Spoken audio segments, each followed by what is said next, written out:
हर हर महादेव। तो भैया वीडियो शुरू करने से पहले मैं आपको बता दूं, यदि आप हमारे पेज भारतीय संस्कृति पर नए आ रहे हो तो हमारे पेज भारतीय संस्कृति को सब्सक्राइब कीजिए और बढ़ावा दीजिए। तो चलिए अब कथा शुरू करते हैं। शिव और सावन का कनेक्शन। सावन में क्यों होती है शिव जी की पूजा? कैसे पड़ा इस महीने का नाम सावन? शिव पूजा से जुड़ी परंपराएं और कथाएं। तो भैया यह सावन का महीना चल रहा है जो कि 31 अगस्त तक रहेगा। इसे शिव का महीना माना जाता है और पूरे महीने में शिव की आराधना की जाती है, जिसमें रुद्राभिषेक के बाद बेलपत्र और भस्म चढ़ाने समेत कई परंपराएं शामिल हैं। लेकिन ऐसा क्यों होता है? शिव को सावन का महीना क्यों पसंद है और इस महीने का नाम सावन कैसे पड़ा? आइए समझते हैं शिव पूजा की परंपराएं और कथाओं से। सावन दक्षिणायन में आता है, इसके देवता शिव हैं, इसीलिए इन दिनों उन्हीं की आराधना शुभ फलदायक होती है। सावन के दौरान बारिश का मौसम होता है। पुराणों के मुताबिक शिव को चढ़ने वाले फूल पत्ते बारिश में ही आते हैं, इसलिए सावन में शिव जी की पूजा और परंपरा बनी। स्कंद पुराण में भगवान शिव ने सनत कुमार को सावन के महीने के बारे में बताया कि मुझे सावन बहुत प्रिय है।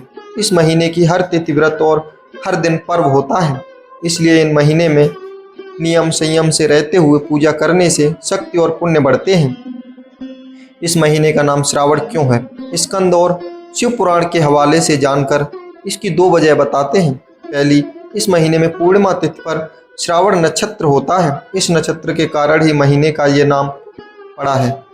दूसरी वजह, भगवान शिव ने सनत कुमार को बताया कि इसका महत्व सुनने के योग्य है, जिसके सिद्धि मिलती है, इसलिए इस श्रावण कहते हैं। इससे निर्मलता का गुण होने से ये आकाश के समान है, इसलिए इसे नभा भी कहा जाता है। सावन का महत्व बताते हुए महाभारत के अनुशासन पर्व में अंगिरा ऋषि ने कहा है कि जो इंसान मन और इंद्रियों को काबू में रखकर एक वक्त खाना खाते हुए श्रावण मास बिताता है, उसे कई तीर्थों में स्नान करने जितना पुण्य मिलता है। मित्रों, आपने यदि यहाँ तक कहानी सुन ही ली है तो आगे और 3 छोटी छोटी कहानियों का श्रवण कर लेते हैं। इसमें से सबसे पहली कहानी है पार्वती की परीक्षा। देवी सती ने ही पार्वती के रूप में दूसरा जन्म लिया था।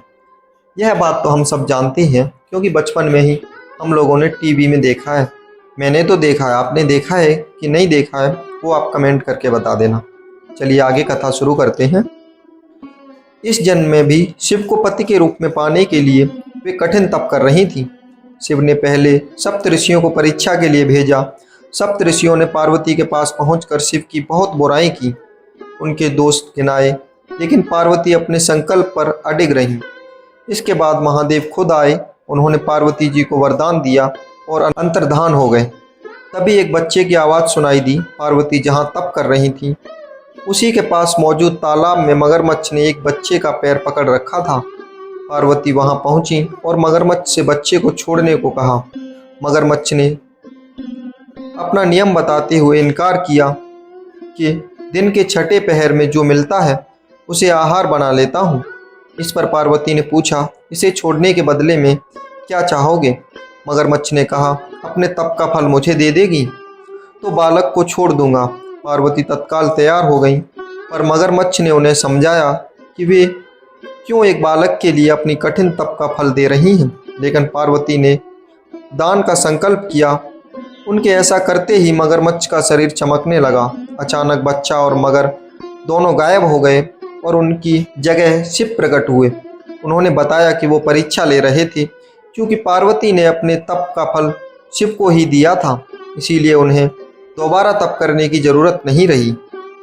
कामदेव को भस्म किया। यह दूसरी कहानी है भैया। कामदेव को भस्म किया। शिव को कामांतक भी कहते हैं। इसके पीछे कथा है। तारकासुर ने ब्रह्मा जी से 2 वरदान पाए थे। पहला, तीनों लोकों में उसके समान ताकतवर कोई न हो, और दूसरा, शिव पुत्र ही उसे मार सके। तारकासुर जानता था कि देवी सती के देहांत के बाद शिव समाधि में जा चुके हैं, जिससे शिव पुत्र होना असंभव था। वरदान पाकर तारकासुर ने तीनों लोकों को जीत लिया। उसके अत्याचार से परेशान होकर देवता ब्रह्मा जी के पास गए। उन्होंने देवताओं को वरदान के बारे में बताते हुए कहा कि केवल शिव पुत्र ही तारकासुर को मार सकता है, लेकिन शिव जी गहरी समाधि में हैं, हिमवान की पुत्री पार्वती शिव से विवाह के लिए तत्पर कर रही है, लेकिन वे पार्वती की तरफ देखना भी नहीं चाहते। अगर महादेव पार्वती से विवाह कर पुत्र उत्पन्न करें तभी इस दैत्य का वध संभव है। तब इंद्र ने कामदेव से कहा कि वे जाकर शिव जी के मन में देवी पार्वती के प्रति अनुराग जगाएं। कामदेव ने पुष्प बाण ध्यान मग्न शिव जी पर चला दिया। अचानक इस विघ्न से शिव जी बेहद गुस्सा हुए और उन्होंने तीसरे नेत्र से कामदेव को भस्म कर दिया। इस पर कामदेव की पत्नी रति ने शिव जी से प्रार्थना की कि वे उसके पति का जीवन वापस लौटा दें। शिव ने शांत होकर कहा, कामदेव की देह नष्ट हो गई है, लेकिन उसकी आंतरिक शक्ति नहीं। काम अब देह रहित होकर हर प्राणी के हृदय में रहेगा। वह कृष्ण अवतार के समय कृष्ण के पुत्र प्रद्युम्न के रूप में जन्म लेगा। तुम फिर उसकी पत्नी बनोगी। उस समय रति ने मायावती के रूप में जन्म लिया था। भैया, इसी के साथ दूसरी कहानी खत्म होती है।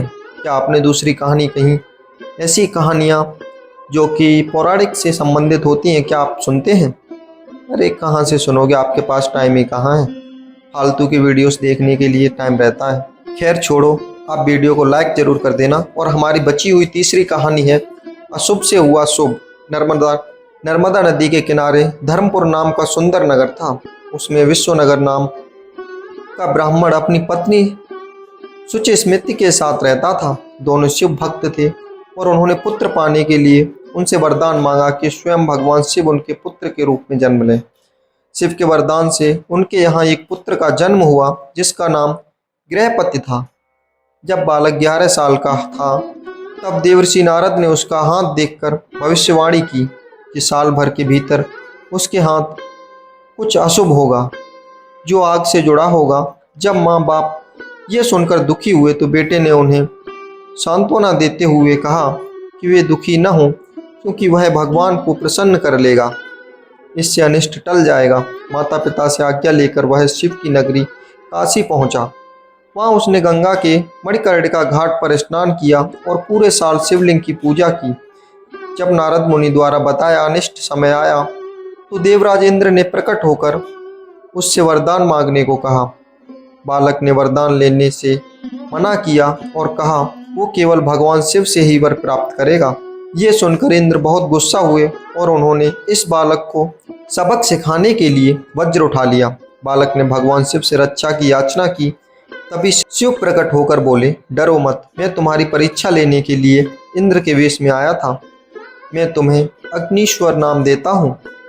तो आग्नेय दिशा दक्षिण पूर्व दिशा के रक्षक होगे। जो भी तुम्हारा भक्त होगा उसको अग्नि, बिजली या अकाल मृत्यु का डर नहीं होगा। अग्नि को शिव का एक रूप कहते हैं, वो शिव का तीसरा नेत्र भी है। इसी के साथ हमारी यह कथा समाप्त होती है। यदि आपको हमारी कथा अच्छी लगी हो तो हमारे पेज भारतीय संस्कृति को सब्सक्राइब कीजिए और बढ़ावा दीजिए। सब्सक्राइब कर लो यार, क्योंकि आपके लिए मैं पौराणिक कथाएं लेकर आता रहता हूँ। मिलते हैं एक और नई पौराणिक कथा के साथ। तब तक के लिए आप हमारे पेज को सब्सक्राइब कीजिए और बढ़ावा दीजिए। हर हर महादेव, हर हर महादेव।